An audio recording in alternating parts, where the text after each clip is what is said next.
ইসরায়েলের বিরুদ্ধে কড়া হুঁশিয়ারি দিয়েছে ইয়েমেনের চতুর্থ দফার নৌ অবরোধের ঘোষণা এসেছে, আর এতেই তৈরি হয়েছে বিশ্ব বাণিজ্যে নতুন আতঙ্ক।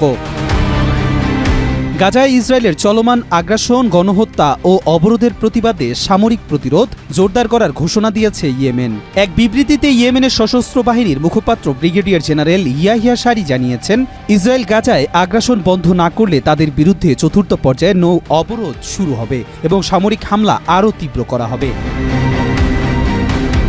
আল মাসিরা টেলিভিশন জানিয়েছে, ইয়েমেনি বাহিনীর পক্ষ থেকে বলা হয়েছে, গাজার নিরীহ জনগণের ওপর ইসরায়েলের অবিরাম বিমান হামলা, খাদ্য ও ওষুধের প্রবেশে বাধা ও আরব দেশগুলোর নীরবতা ইসরায়েলকে আরও উস্কে দিচ্ছে।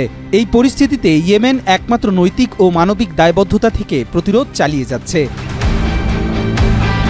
ব্রিগেডিয়ার জেনারেল ইয়াহিয়া সারি কড়া হুঁশিয়ারি দিয়ে বলেছেন, এখন থেকে ইসরায়েলের সমুদ্র বন্দরগুলোর সঙ্গে যুক্ত যে কোনো দেশ বা কোম্পানির জাহাজ ইয়েমেনি ক্ষেপণাস্ত্র বা ড্রোন হামলার আওতায় পড়বে।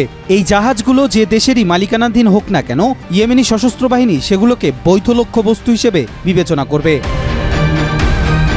তিনি আরও স্পষ্ট করে বলেন, এই ঘোষণা প্রচারের সঙ্গে সঙ্গেই বিশ্বজুড়ে সব শিপিং কোম্পানিকে সতর্ক করা হচ্ছে যেন তারা ইসরায়েলি বন্দরগুলোর সঙ্গে যে কোনো ধরনের সহযোগিতা বন্ধ করে, অন্যথায় তাদের জাহাজ যে কোনো মুহূর্তে হামলার শিকার হতে পারে। ইসরায়েলি আগ্রাসনের বিরুদ্ধে ইয়েমেনের এই চতুর্থ দফার নৌ অবরোধ বিশ্বজুড়ে জাহাজ চলাচল ও আন্তর্জাতিক বাণিজ্যে বড় ধরনের নেতিবাচক প্রভাব ফেলতে পারে বলে আশঙ্কা করা হচ্ছে। এই নতুন অবরোধের ফলে বৈশ্বিক সরবরাহ ব্যবস্থায় আরও অস্থিরতা তৈরি হওয়ার সম্ভাবনা রয়েছে।